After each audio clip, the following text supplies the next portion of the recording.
Evangelho de Nosso Senhor Jesus Cristo, segundo São Mateus.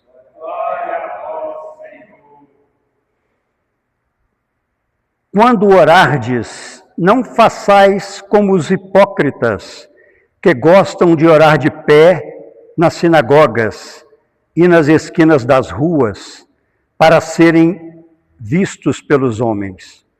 Em verdade eu vos digo, já receberam sua recompensa.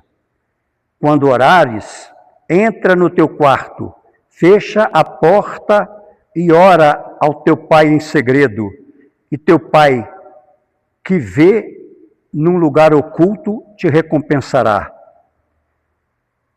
Nas vossas orações, não multipliqueis as palavras, como fazem os pagãos, que julgam que serão ouvidos à força de palavras.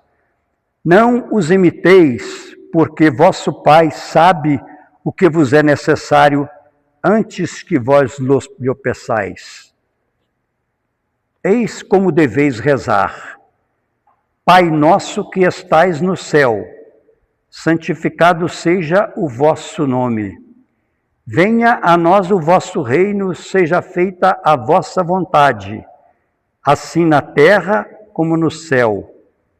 O pão nosso de cada dia nos dai hoje. Perdoai-nos as nossas ofensas, assim como nós perdoamos aos que nos têm ofendido. Não nos deixeis cair em tentação, mas livrai-nos do mal, porque se perdoardes aos homens as suas ofensas, vosso Pai Celeste também vos perdoará. Mas, se não perdoardes aos homens, tampouco vosso Pai vos perdoará. Palavra da salvação. Para poder fazer hoje uma pequena meditação sobre o Evangelho, eu vou me inspirar aqui nesse livro que deve ser a companhia de nossa, né? Além da Bíblia, né? Todo católico deve ter o Catecismo da Igreja Católica. E o Catecismo, ele, sobre o Pai Nosso, ele tem dos números 2.777 a 2.864, são várias páginas sobre o Pai Nosso. Muito bem. Ele resume toda a exegese, né, de que todos os padres falaram sobre o Pai Nosso baseado no Evangelho, baseado na oração que Cristo nos ensinou.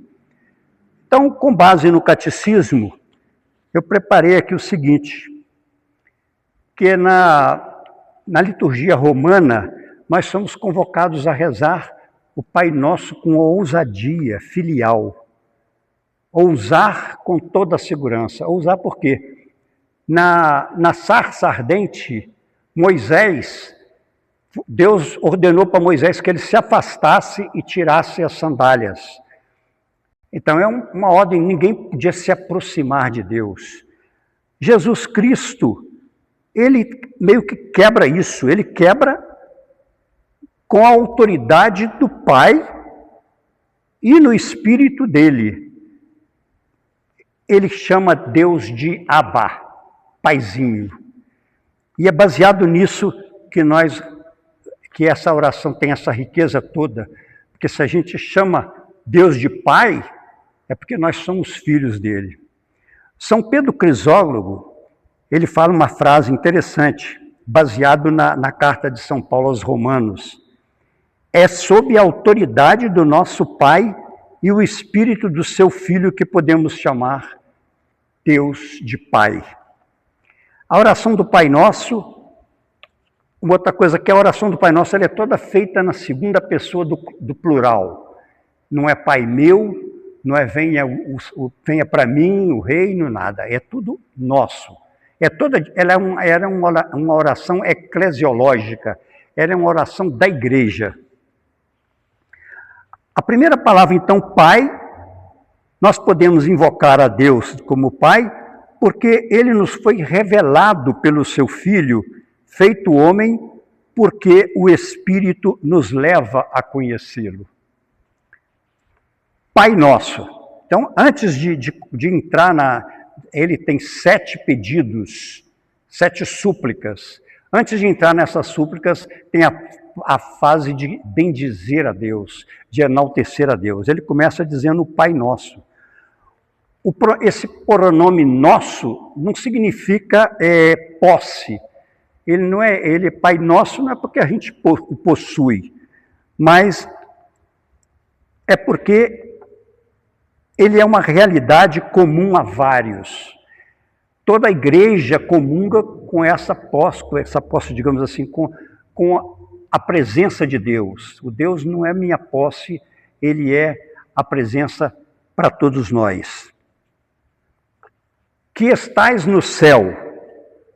O céu não é um lugar, mas uma maneira de ser. Ele não é, a gente não pode entender o céu, Pai Nosso que está no céu, um afastamento de Deus, não. O céu é a majestade de Deus. O nosso Pai está em outro lugar. Ele está além de tudo quanto possamos conceber de sua santidade.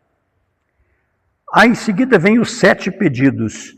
Após nos colocarmos na presença de Deus, de bendizê-lo, adorá-lo, amá-lo, o Espírito nos inspira 7 pedidos, que são os que vêm a seguir. Primeiro, santificado seja o vosso nome. A santidade de Deus é o centro inacessível de seu ministério eterno. São Pedro Crisólogo disse que nós pedimos a Deus que santifique o seu nome, porque é pela santidade que ele nos salva e nos santifica. Segundo pedido, venha a nós o vosso reino. O reino de Deus, ele existe antes de nós. Ele se aproximou de nós com o Verbo encarnado e foi anunciado ao longo de todo o Evangelho. Os Evangelhos têm 101 vezes a palavra reino de Deus. Aparece 101 vezes nos Evangelhos, para ver como que foi a proclamação de Jesus, foi o reino, né? E esse reino veio para nós na morte e ressurreição de Jesus. E ele virá na glória quando Cristo o restituir a seu Pai, restituir o reino a seu Pai. Para Santo Agostinho, o reino pode até significar o próprio Cristo em pessoa. Para São Cirilo de Jerusalém, só um coração puro pode dizer com segurança, venha a nós o vosso reino. Apenas quem se conserva puro em suas ações, em seus pensamentos e em suas palavras. O terceiro pedido, seja feita a vossa vontade, assim na terra como no céu. Jesus, sendo filho, ele aprendeu a obediência. Ele aprendeu naquilo que, quando ele sofreu, no seu sofrimento, nos diz a carta de São Paulo aos Hebreus, capítulo 5. Nós pedimos ao nosso Pai que una a nossa vontade à do seu Filho, para realizar a sua vontade, o seu plano de salvação para a vida do mundo. O quarto pedido, o pão nosso de cada dia nos dai hoje. Muitas pessoas pensam, né, muitas coisas pensam e é válido, né, pensar no pão nosso de cada dia como a Eucaristia que recebemos diariamente, né? Mas essa frase, o pão nosso de cada dia, eles nos dá várias oportunidades para meditar diferentes aspectos. E eu hoje vou falar sobre a profundidade desse pedido que se revela na presença dos que têm fome pela falta de pão. é aquelas pessoas que estão na rua, nas sarjetas, né?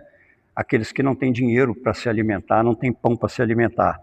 O drama da fome no mundo convoca os cristãos que rezem em verdade para uma responsabilidade efetiva em relação aos seus irmãos.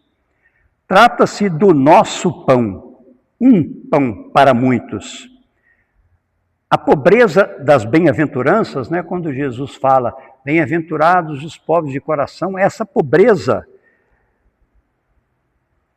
é a virtude da partilha que nos convoca ao desapego dos bens materiais e espirituais em proveito dos necessitados. Uma frase que eu gostei muito. Com amor, a partilha com os necessitados com amor, para que a abundância de uns venha em socorro das necessidades de outros. O quinto pedido, perdoai-nos as nossas ofensas, assim como nós perdoamos a quem nos tem ofendido. Embora revestidos com a veste batismal, nós continuamos a pecar. Então, nesse sentido, nós nos voltamos ao Pai, reconhecendo que somos pecadores e pedindo o seu perdão. Mas esse nosso perdão, para que nós tenhamos esse perdão atendido, é dada uma condição, uma exigência crucial do mistério da aliança, que é impossível para o homem, mas para Deus nada é impossível. Está no Evangelho de São Mateus. Perdoarmos aos que nos ofendem, essa é a exigência. A oração cristã chega até o perdão dos inimigos. O perdão é o ponto alto da oração cristã. Sexto pedido, não nos deixeis cair em tentação. O pecado é fruto do consentimento na tentação. Nós pedimos ao Pai para não nos deixar cair dela. Nós não pedimos ao Pai para afastar de nós as tentações, não. A gente pede para que Ele nos livre de cair na tentação. Deus não quer impor o bem à força. Ele quer que os homens sejam seres livres. Por isso, a tentação tem uma utilidade, segundo está no livro de Orígenes, De Oratione. A tentação tem uma utilidade. Ela manifesta para nós o que a nossa alma recebeu de Deus, para nos ensinar a conhecermos a nós mesmos, para descobrirmos a nossa miséria, as nossas limitações, descobrir com os nossos próprios olhos. Esta é a utilidade, digamos assim, da tentação. O sétimo pedido, mas livrai-nos do mal. O mal designa uma pessoa, Satanás, o anjo que se afastou de Deus, se afastou da obra da salvação. A missão dele no mundo é afastar o homem de Deus. Essa é a missão dele. Ele não descansa, todas as oportunidades que ele tem é para nos tirar do convívio de Deus. No rito da comunhão, tem uma oração muito bela que traduz esse livrai-nos do mal. Livrai-nos de todos os males, ó Pai, e dai-nos hoje a vossa paz.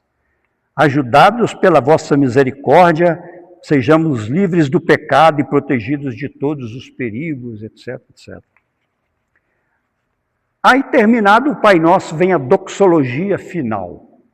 Vosso é o reino, o poder e a glória para sempre. Amém. Significa que isso se faça. Essa linda oração do Pai Nosso, que a gente vai ver livros e mais livros sobre ela. Vários santos da igreja, né, se dispuseram a meditar nas palavras do Pai Nosso. É a oração perfeita, é a oração que nós devemos rezar sempre, e rezar em comunidade, rezar na igreja. Louvado seja nosso Senhor Jesus Cristo.